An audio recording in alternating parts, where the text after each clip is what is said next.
ज्येष्ठ उद्योगपती रतन टाटा यांचं 9 ऑक्टोबर रोजी वयाच्या 86व्या वर्षी निधन झालं.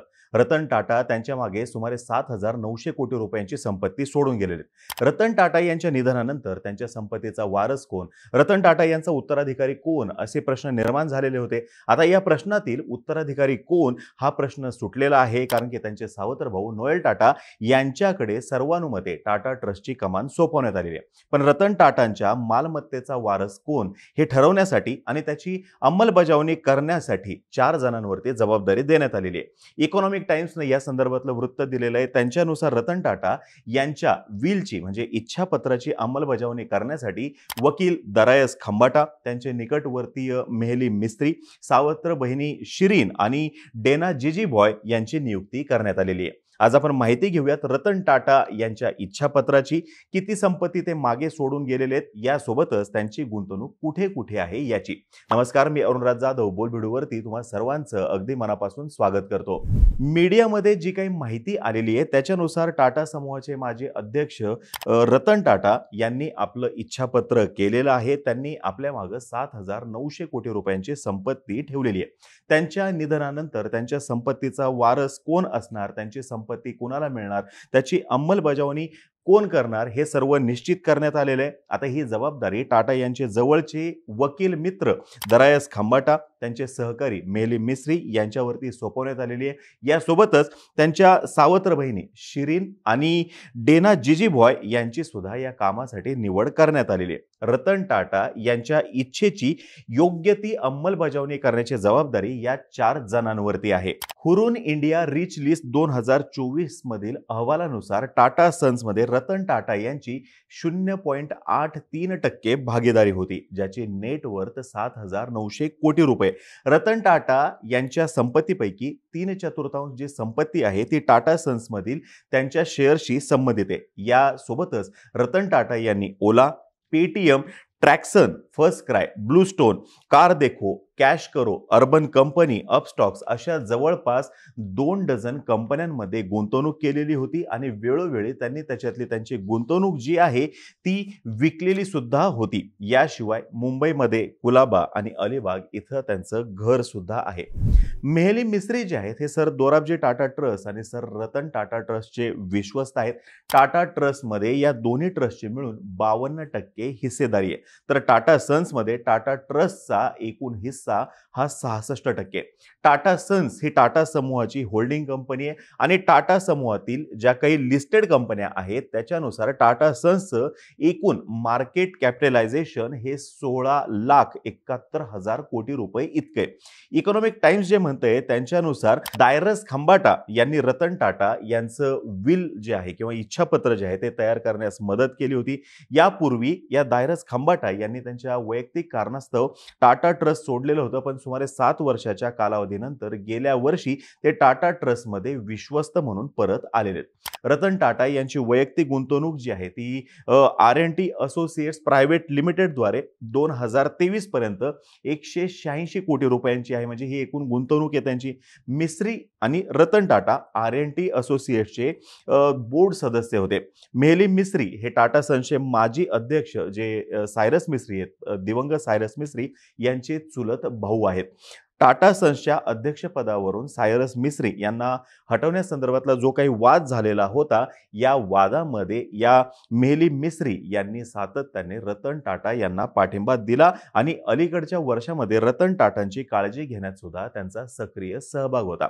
म्हणजे बघा, आपल्याला समोर सगळ्यांना शांतनु दिसत होते, पण मागे हे सुद्धा त्यांची काळजी घेत होते. आता पर्सनल इन्व्हेस्टमेंट जर का रतन टाटा यांची बघायची असेल तर मगाशी म्हणलं तसं R&T असोसिएट्स प्रायव्हेट लिमिटेड जी आहे हे रतन टाटांचं प्रायमरी पर्सनल इन्व्हेस्टमेंट व्हेकल असल्या पद्धतीचं होतं.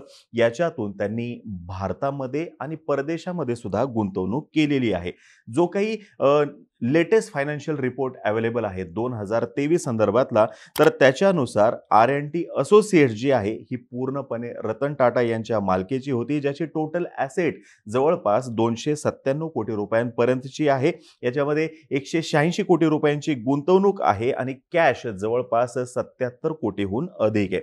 आता या इन्व्हेस्टमेंट जर का बघितल्या तर या इन्व्हेस्टमेंटचं मार्केट व्हॅल्यू वगैरे वगैरे जर का काढायचं म्हटलं तर ते अजून थोडंफार चेंज होऊ शकतं. ते टाइम टू टाइम चेंज होत राहू शकतं. 2023 या आर्थिक वर्षामध्ये या कंपनीने जवळपास 36-37 कोटी रुपयांचा रेव्हेन्यू सुद्धा उभा केल्याचं दिसून येते. आता ही कंपनी बऱ्यापैकी प्रॉफिटेबल सुद्धा होती आणि मागील आर्थिक वर्षाशी तुलना करता त्यांनी त्यांचा प्रॉफिट हा दुपटीने वाढवल्याचं सुद्धा दिसून येते. आता मेहली मिस्त्री यांचं नाव सुद्धा या सर्व चर्चेमध्ये सातत्याने येते. म्हणजे सुरुवातीच्या टप्प्यामध्ये बघा शांतनू यांचं नाव येत होतं, नंतरच्या काळामध्ये नोएल टाटा यांचं नाव येत राहिलं आणि आता मेहली मिस्त्री यांचं नाव सातत्याने येताना आपल्याला दिसून येते. मेहली मिस्त्री हे रतन टाटा यांचे अत्यंत विश्वासू साथीदार असल्याचं गेल्या काही दिवसांपासून सातत्याने समोर येताना आपल्याला दिसून येते. आर-एन-टी असोसिएट या कंपनीमधले ते दुसरे एक महत्त्वाचे डायरेक्टर होते. मगाशी म्हटलं तसं सायरस मिस्त्री यांचे ते चुलत भाऊ होते, पण तरी सुद्धा सायरस मिस्त्री आणि रतन टाटा यांच्यामध्ये मधल्या काळामध्ये जो काही वाद झाला, हा वाद बाजूला ठेवला तरी सुद्धा मेहली मिस्त्री यांनी सातत्याने रतन टाटा यांना पाठिंबा दिला आणि रतन टाटा यांचे ते अत्यंत निकटवर्तीय होते. रतन टाटा यांनी कायमच त्यांच्यावरती विश्वास ठेवल्याचं सुद्धा दिसून येते. ते रतन टाटांचं जे काही इनर सर्कल होतं त्या इनर सर्कल मधले मेहल मिस्त्री हे निश्चितपणे होते. सर रतन टाटा ट्रस्टचे ते ट्रस्टी आहेत. यासोबत सर दोराबजी टाटा ट्रस्टचे सुद्धा ते ट्रस्टी आहेत. Tata education and development trust मधले सुद्धा ते ट्रस्टी आहेत. टाटा सन्स ही जी महत्त्वाची कंपनी आहे, ज्याची सातत्याने चर्चा गेल्या काही दिवसांपासून आपल्याला होताना दिसतीये. आता ही टाटा सन्स जी आहे ही कन्झ्युमर गुड्समध्ये आहे, हॉटेल्समध्ये आहे, ऑटोमोबाईल्समध्ये आहे, एअरलाईन्समध्ये सुद्धा आहे आणि एकूणच जगभर त्यांचा पसारा पसरल्याचं आपल्याला दिसून येते आणि यांचे महत्त्वाचे ब्रँड सुद्धा आता आपल्याला माहिती आहेत. जसं की Jaguar land rover, Tetley tea हे सगळे ब्रँड्स यांच्याशीच संबंधित असल्याचं दिसून येते. आता हे चौघजण जे आहेत म्हणजे मेहली मिस्त्री घ्या, डायरस खंबाटा यासोबतच रतन टाटा यांच्या बहिणी यांच्यावरती नेमकी जबाबदारी काय आहे, तर रतन टाटा यांचं जे इच्छापत्र आहे त्याच्यानुसार रतन टाटांची जी वैयक्तिक संपत्ती आहे ही संपत्ती नेमकी कुठे वापरायची, त्याचा विनियोग कसा करायचा हे सर्वस्वी या 4 जणांवरती अवलंबून आहे. या सर्व गोष्टींचे अधिकार या 4 जणांना देण्यात आलेले आहेत. म्हणजे आर-एन-टी असोसिएट्स मधले पैसे असू द्यात किंवा रतन टाटा यांची स्वतःची वैयक्तिक संपत्ती असू द्यात, ह्या सगळ्यांचे अधिकार या 4 जणांना देण्यात आलेले आहेत. या संपत्तीचं काय करायचं, कशी वापरायची, धर्मदाय कामासाठी वापरायची का इतर कोणत्या ठिकाणी गुंतवणूक करायची, हे सर्वस्वी या 4 जणांवरतीच अवलंबून आहे. येणाऱ्या काळामध्ये आपल्याला समजेलच की रतन टाटा यांची संपत्ती नेमकी ते कशा प्रकारे कामास आणतात. पण निश्चितपणे आजपर्यंतचा जर का आपण टाटा समूहाचा इतिहास बघितला तर ते धर्मदायी कामासाठी किंवा अजून काहीतरी चांगलं करण्यासाठी वापरतील याच्याविषयी शंका असण्याचं काही कारण नाही.